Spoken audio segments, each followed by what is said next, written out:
Hello guys, അപ്പോൾ ഞങ്ങൾ ചിമ്മിൽ dam പോകണം കേട്ടോ. നമ്മുടെ വീടിൻ്റെ അടുത്ത് തന്നെയാണ്. വൈകുന്നേരമാണ് കേട്ടോ ഞങ്ങൾ പോയിട്ടുണ്ടായിരുന്നത്. അപ്പോൾ ക്ലൈമറ്റ് നല്ല അടിപൊളി ക്ലൈമറ്റ് ആയിരുന്നു. അപ്പോൾ ഞങ്ങൾ പോണ സമയത്ത് മഴയൊന്നും ഉണ്ടായിരുന്നില്ല. പോണ വഴിയാണെങ്കിൽ അടിപൊളിയാണ്. ഇങ്ങോട്ട് വരാത്തവരുണ്ടെങ്കിൽ എന്തായാലും വന്നോളൂ കേട്ടോ. ഈ സമയത്താണെങ്കിൽ നല്ല വൈബായിരിക്കും. ഞങ്ങൾ ഡാമിലേക്ക് പോയിട്ടുണ്ടായിരുന്നില്ല, ഞങ്ങൾ വെറുതെ ആ വഴി കൂടെ പോയുള്ളൂ.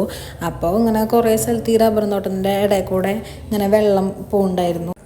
അത് കണ്ടപ്പോൾ ഞങ്ങൾ ജസ്റ്റ് അവിടെ ഒന്ന് ഇറങ്ങാമെന്ന് വിചാരിച്ചു. അപ്പം ഞങ്ങളെല്ലാവരും കൂടി ഇറങ്ങി വെറുതെ വെള്ളത്തിലൊക്കെ കുറച്ച് നേരം കൂടെ നടന്നു. നല്ല തണുത്ത വെള്ളമായിരുന്നു കേട്ടോ. പിന്നെ ആ വെള്ളത്തിൽ കുറച്ച് നേരം നിന്ന് കളിച്ചു. ഞങ്ങൾ സൺഡേ ആയിരുന്നു കേട്ടോ പോയിട്ടുണ്ടായിരുന്നത്. അപ്പോൾ കുറേ ആൾക്കാരൊക്കെ ഉണ്ടായിരുന്നു കേട്ടോ. പിന്നെ ഞങ്ങൾ മൂന്നെണ്ണാണെങ്കിൽ വെള്ളത്തിൽ നിന്ന് കയറുന്നുണ്ടായില്ല കേട്ടോ. ഞങ്ങൾ ഈ അറ്റം തൊട്ട് അറ്റം വരെ നടക്കുക, പിന്നെ വീണ്ടും നടക്കുക, ഇത് തന്നെയായിരുന്നു ഞങ്ങളുടെ പണി. പിന്നെ നല്ല മഴക്കാരായിട്ട് അടുത്ത മഴ വരുന്നുണ്ടായിരുന്നു. അപ്പോഴേക്കും ഞങ്ങൾ വീട്ടിലേക്ക് പോകാമെന്ന് വിചാരിച്ചു. പോരണ വഴിക്ക് ഞങ്ങൾ പൊറോട്ടയും ബീഫും ചിക്കൻ കറിയൊക്കെ വാങ്ങിയിട്ടാണ് വന്നിട്ടുണ്ടായിരുന്നത്. അപ്പോൾ അത്രയുള്ള വീഡിയോ. ബൈ.